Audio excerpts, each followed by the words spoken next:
तो हमें ये फिक्र लेने की जरूरत है कि हमारा बच्चा सही रास्ते पर है या नहीं। कहीं ऐसा तो नहीं है कि रास्ते से भटक गया, कहीं ऐसा तो नहीं है कि दीन से हट गया। आपको पता भी नहीं होगा अगर वो दूसरे दीन में चला जाए, अगर वो इस्लाम से फिर जाए, अगर वो गुमराह हो जाए तो आपको खबर भी नहीं होगी। आप तो ये ख्याल करते होंगे कि हम अपने बच्चे को स्कूल में पढ़ने के लिए भेजते हैं, हम अपने बच्चे को कॉलेज यूनिवर्सिटी में पढ़ने के लिए भेजते हैं, हमारा बच्चा स्कूल में कॉलेज यूनिवर्सिटी में पढ़ता है।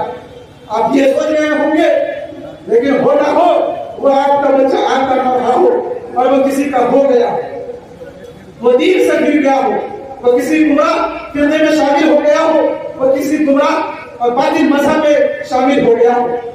मैं आपको इसलिए ये कहना चाहता हूँ, आप इसी सिलसिले में एक छोटा सा वाक्या सुन लीजिए। बिहार के बहुत बड़े आलिम है हजरत मौलाना सनाउल्लाह साहब, हजरत मौलाना सनाउल्लाह साहब बहुत बड़े आलिम है। उन्होंने लिखा है कि एक मौके पर उनके किसी दोस्त ने, उनके किसी अजीज ने उनसे कहा कि मौलाना मेरी बेटी का निकाह मेरी बेटी का आपका तलाक से तय हुआ और वो फला साहब पीएम है और उस साहब का जो लड़का है वो एम.टेक है, यानी कॉलेज यूनिवर्सिटी में पढ़ा हुआ है, उससे मेरी बेटी का निकाह तय हुआ है। आप जरा उस लड़के का इम्तिहान लीजिए, आप जरा उस लड़के से मालूम कीजिए कि दीन के बारे में कुछ आता है या नहीं आता, कुछ जानता है या नहीं जानता। चुनांचे हजरत ने पहले तो ये कहा कि भाई वो तो एम.टेक है, बहुत पढ़ा हुआ है, हम उसका क्या इम्तिहान लेंगे, हम उनको क्या जांचेंगे, उनको हम क्या पढ़ेंगे। पहले तो मौलाना ने ये कहा, लेकिन जब लड़की के बाप ने इसरार किया और ये कहा कि नहीं मौलाना आप उनसे कुछ पूछ तो लीजिए, कुछ मालूम तो कर दीजिए कि कैसा है। चुनांचे लड़की के बाप के इसरार की वजह से मौलाना ने लड़के को बुलाया और उनसे कहा कि भाई तुम नमाज पढ़ते हो। तो उस लड़के ने कहा, उस स्टूडेंट जो एम.टेक का स्टूडेंट था, उसने कहा कि मैं पहले नमाज पढ़ता था और अब नमाज नहीं पढ़ता, पहले नमाज पढ़ता था अब नमाज नहीं पढ़ता। इसलिए कि अल्लाह तबारक व तआला का हुक्म है वाबुद रब्बक हत्ता यातिकल यकीन, कि उस वक्त तक अपने रब की इबादत कीजिए जब तक तुमको यकीन ना आए। तो हमको अपने रब पर यकीन आ गया तो इसलिए हमने नमाज पढ़ना छोड़ दिया, अब हम नमाज नहीं पढ़ते। समझ रहे मेरी बात। फिर मौलाना ने उस बच्चे से पूछा, उस स्टूडेंट से पूछा कि भाई तुम रोजा रखते हो? तो उस स्टूडेंट ने और निकाह होने वाले उस लड़के ने कहा कि पहले रखता था अब नहीं रखता हूं, रखना हमने छोड़ दिया है। क्यों छोड़ दिया भाई? तो उस लड़के ने कहा कि मैंने इसलिए छोड़ दिया है कि रोजे के बारे में अल्लाह ताला ने कहा लअल्लकुम तत्तकून, ताकि तुम मुत्तकी और परहेजगार हो जाओ, तुम्हारे अंदर अल्लाह का डर आ जाए। तो अल्हम्दुलिल्लाह मेरे अंदर अल्लाह का डर आ गया है तो मैंने रोजा रखना छोड़ दिया, तो रोजा भी नहीं रखता। फिर आखिर में मौलाना ने उनसे पूछा कि भाई तुम ये बताओ कि तुम किसको फॉलो करते हो, किसको तुम अपना आइडियल और नमूना बनाते हो? तो उस स्कूल के स्टूडेंट ने कहा कि मैं ईसा अलैहिस्सलाम को फॉलो करता हूं और उनको आइडियल और नमूना बनाता हूं। तो मेरे मुसलमान भाइयों, इस वाक़े के सुनाने का मतलब यह है कि वो लड़का मुसलमान नहीं था, वो ईसाई हो चुका था, वो क्रिश्चियन हो चुका था, लेकिन घर वालों को कुछ नहीं पता था, न वालिदैन को पता था, न महल्ले वाले को पता था, न बस्ती वाले को पता था, और वो क्रिश्चियन हो चुका था। तो हम अपने बच्चों को स्कूल में पढ़ाए, मना नहीं है, हम अपने बच्चों को कॉलेज यूनिवर्सिटी में पढ़ाए, हम मना नहीं करते हैं, पढ़ाइए, लेकिन याद रखिए उनको आप मुसलमान रखिए, आप उसको मुसलमान बनाकर रखिए, आप उनका इम्तिहान लेकर रहिए, आप उनको जांचते रहिए कि वो मुसलमान है या नहीं है, कि ऐसा तो नहीं है कि वो इस्लाम से फिर चुका है। मजहब इस्लाम को उन्होंने छोड़ दिया। यह हालात है। यही का एक वाकया है, हम नाम नहीं बताएंगे, कि किसी लड़के ने हमसे आकर कहा कि फला टीचर है, मुझे कहते हैं कि अल्लाह नहीं है, खुदा नहीं है, नाउज़ुबिल्लाह। और वो टीचर मुसलमान है, मुसलमान के घर में पैदा हुआ, और वो अल्लाह उसके रसूल को नहीं मानता, वो रब नहीं मानता, खुदा नहीं मानता, वो दहरिया हो चुका है, लामज़हब हो चुका है। यह हकीकत है। हम समझते हैं कि अगर हम नमाज पढ़ रहे हैं और हम अल्लाह की इबादत कर रहे हैं तो हमारी औलाद भी मुसलमान है और हमारे औलाद भी दीन पर अमल कर रहे हैं। मेरे मुसलमान भाइयों, हम समझते हैं, लेकिन समझते तक ना रहे, बल्कि हम उनको परखे भी देखे भी। सबसे पहले मैं कहना चाहता हूं कि मेरे मुसलमान भाइयों, आप स्कूल में पढ़ाइए, कॉलेज में पढ़ाइए, लेकिन सबसे पहले आप उनको मुसलमान बनाइए। आप उनको कुरान पढ़ाइए, दीनी तालीम दीजिए। यही वजह है कि जब बच्चा पैदा होता है तो अल्लाह तबारक व तआला की तरफ से, देखो शरीयत की तरफ से ये हुक्म है, शरीयत की तरफ से ये हुक्म है कि सबसे पहले उनके दाएं कान में अजान और बाएं कान में तकबीर दी जाए। क्यों? इसलिए कि उनको सबसे पहले मुसलमान बनाया जाए। उसके बाद उसकी आप तरबियत कीजिए। 2 साल से लेकर 6 साल की उम्र तक उनकी ऐसी तरबियत कीजिए कि वो पक्का सच्चा मुसलमान हो जाए और उसके ज़हन दिमाग में अल्लाह का डर पैदा हो जाए, अल्लाह की खशियत पैदा हो जाए, वो अल्लाह को पहचानने वाला हो जाए। मेरे मुसलमान भाइयों, एक पॉइंट की बात समझ लीजिए कि हम अपने बच्चों को कलिमा पढ़ा देते हैं, हमारे बच्चे कलिमे पढ़ देते हैं, ला इलाहा इल्लल्लाह मुहम्मदुर रसूलुल्लाह। पहला कलिमा तैयब, तैयब माने पाक, ला इलाहा इल्लल्लाह मुहम्मदुर रसूलुल्लाह। या हम दूसरा कलिमा सिखा देते हैं, सीख लेता। मेरे मुसलमान भाइयों, इतना ही काफी नहीं, बल्कि हमें बच्चों को यह भी सिखाना है कि तुम ये यकीन करो कि हमारा पैदा करने वाला है और हमारा पैदा करने वाला अल्लाह। अल्लाह ने हम सबको पैदा किया है, हमें भी पैदा किया है, तुम्हें भी पैदा किया है। दुनिया में जितने लोग हैं सबको अल्लाह ने पैदा किया है। हमारा खालिक अल्लाह है, हमारा राज़िक अल्लाह है, हमको रिस्क देना अल्लाह है, रिस्क देने वाला अल्लाह है, हमारी मदद करने वाला अल्लाह है।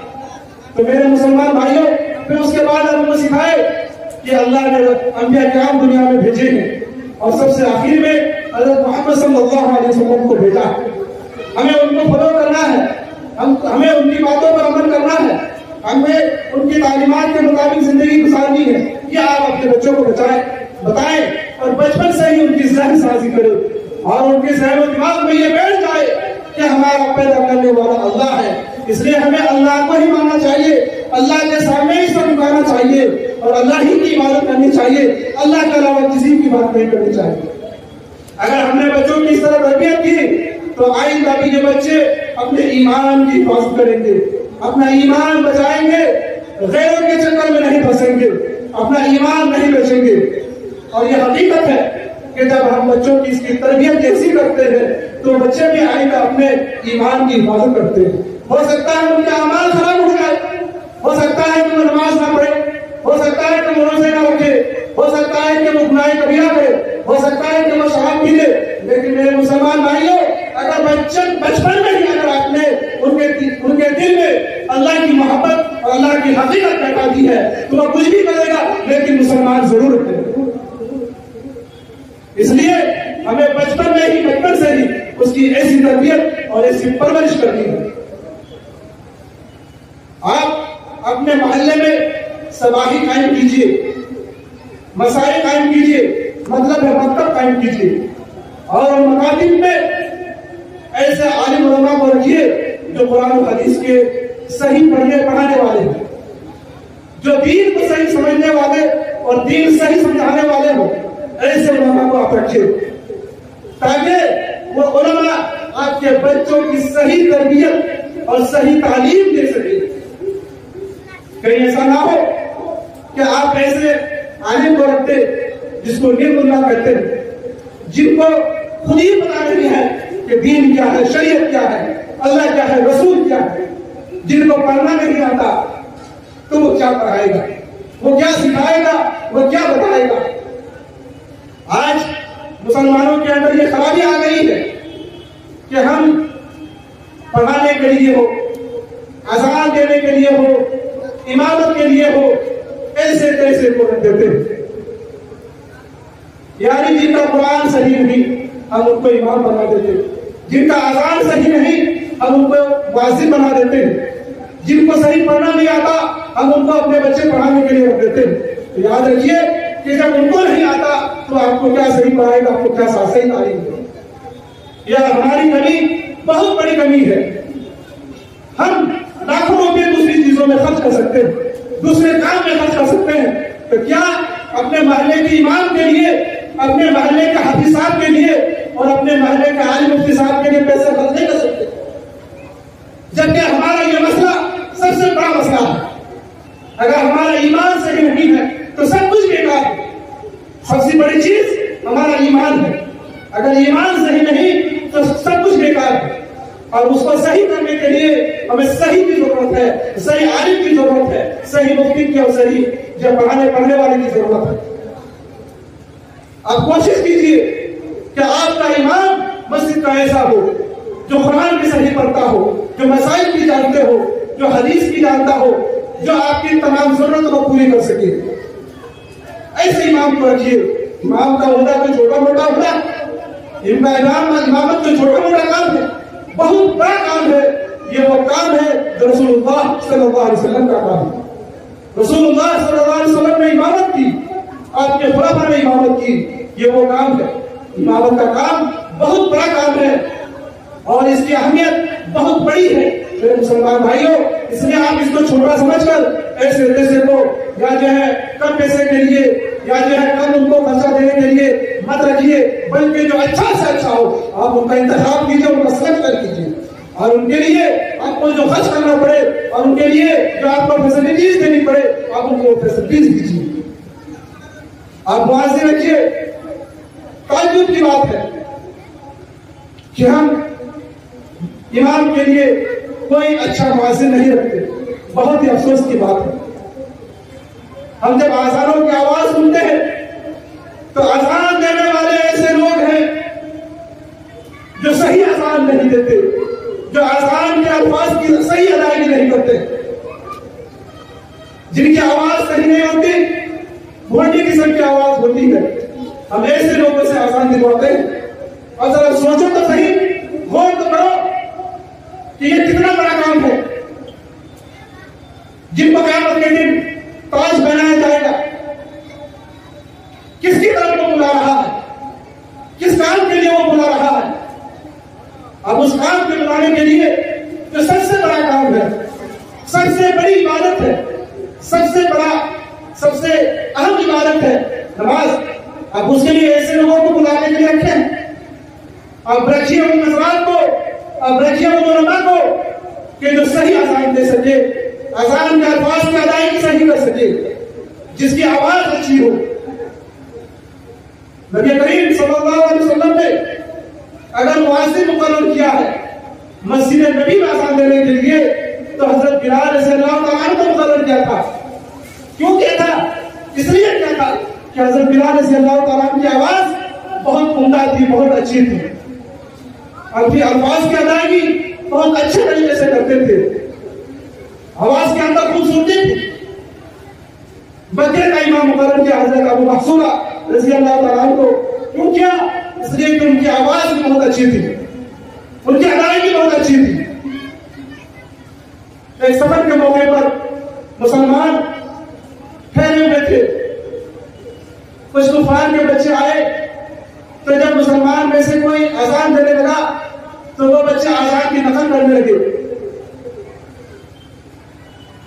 जब अजान पूरी हो गई तो आपने उन बच्चों को बुलाया, तो वो बच्चे जो नकल कर रहे थे आपने उनसे दोहराया और उनमें हजरत अबू महसूरा रज़ियल्लाहु तआला अन्हु भी थे, उनसे भी दोहराया।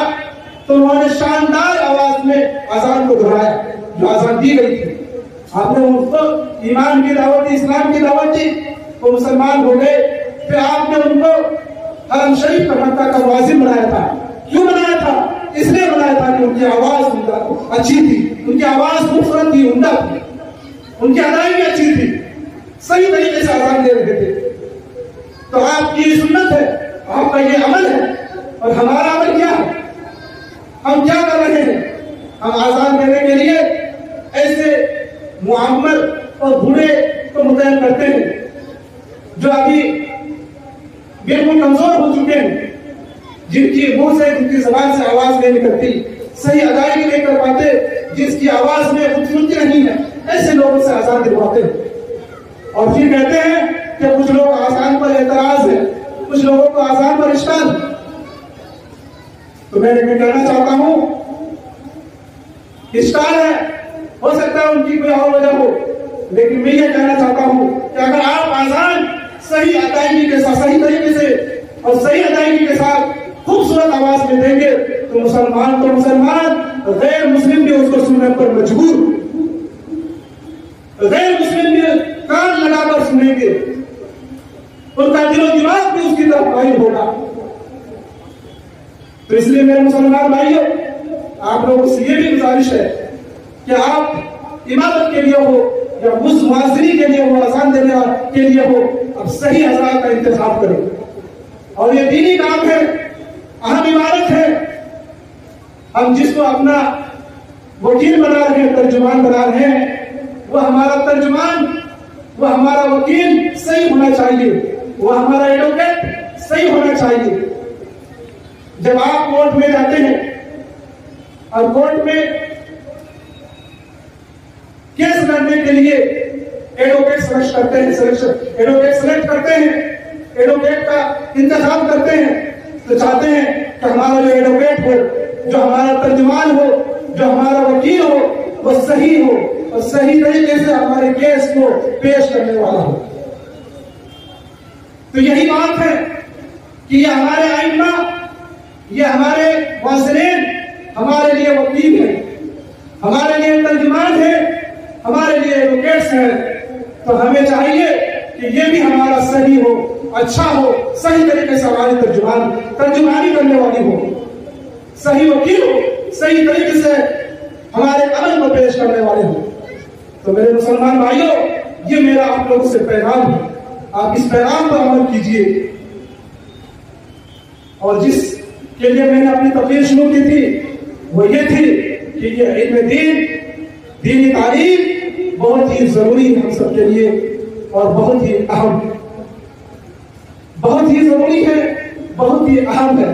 अगर हमने इसमें लापरवाही की, कोताही की, तो याद रखिए बाद में अगर हम पछताएं तो पछताने से कोई काम नहीं होगा। और आज की सिचुएशन ये है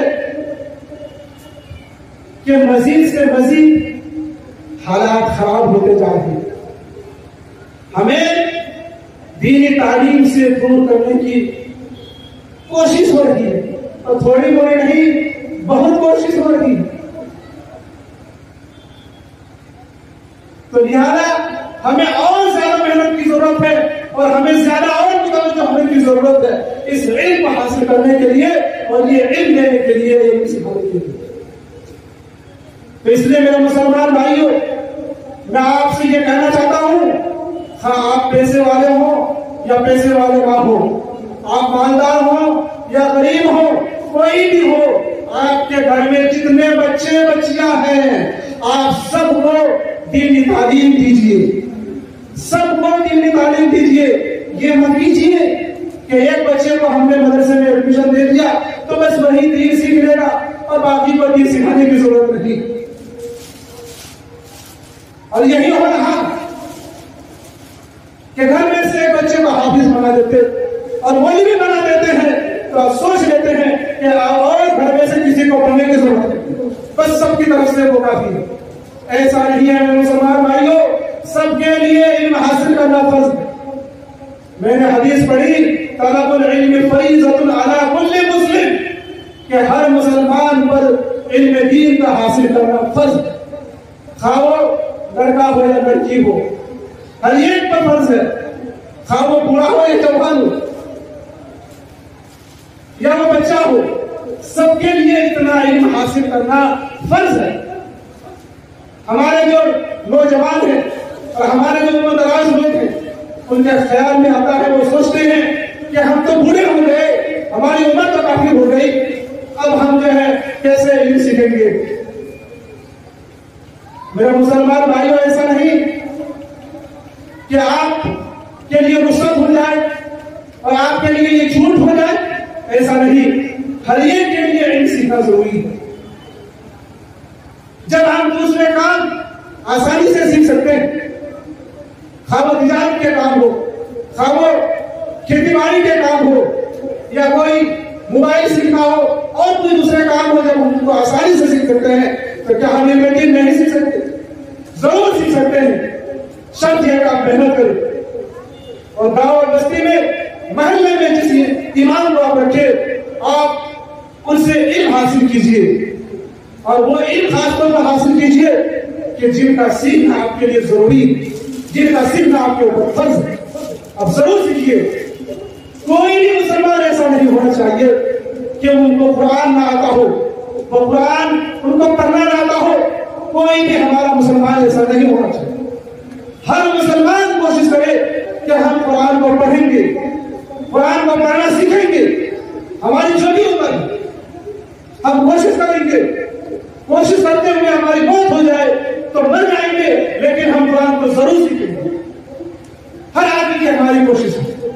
और हमारे घर में जितने बच्चे बच्चियां हैं, हमारी कोशिश हो कि हम उन तमाम बच्चे बच्चियों को कुरान सिखाएंगे, दीनी तालीम देंगे, फिर उसको दुनिया की तालीम भी देंगे। कुछ लोगों के जहन में ख्याल में यह आता कि हम स्कूल कॉलेज में अपने बच्चों को पढ़ाएंगे तो उन बच्चों का फ्यूचर बनेगा, उन बच्चों का मुस्तकबिल बनेगा। मदरसे में पढ़ाएंगे तो उनका फ्यूचर और मुस्तकबिल कैसे बनेगा, ये जहन में आता। हमारे कुछ दोस्त जाने वाले हैं, उनके लड़के स्कूल में पढ़ते हैं, कोई बीए में पढ़ता है, कोई एमए में पढ़ता है, तो कोई जो है पीएचडी में पढ़ता है, कोई इंजीनियरिंग में पढ़ता है, कोई साइंस में पढ़ता है, कोई नहीं पढ़ता है, कोई डॉक्टरी में पढ़ता है।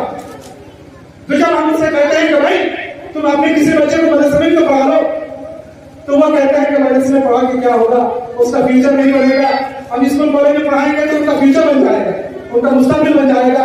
तो मेरे मुसलमान भाइयों, गौर से सुनो, फ्यूचर वो है, मुस्तकबिल दो। एक फ्यूचर वो है जो 60-70 साल तक है, और एक फ्यूचर वो है जो मरने के बाद भी है, हमेशा हमेशा के लिए। आपको किस फ्यूचर की टेंशन है? उस फ्यूचर की टेंशन है और उस फ्यूचर की फिक्र है जो 70 और 60 साल की फ्यूचर है, जो 70-60 साल का मुस्तकबिल है। आपको उस फ्यूचर की फिक्र है, टेंशन है, लेकिन वो फ्यूचर और वो मुस्तकबिल जो मरने के बाद के लिए भी है और हमेशा के लिए, आपको उसकी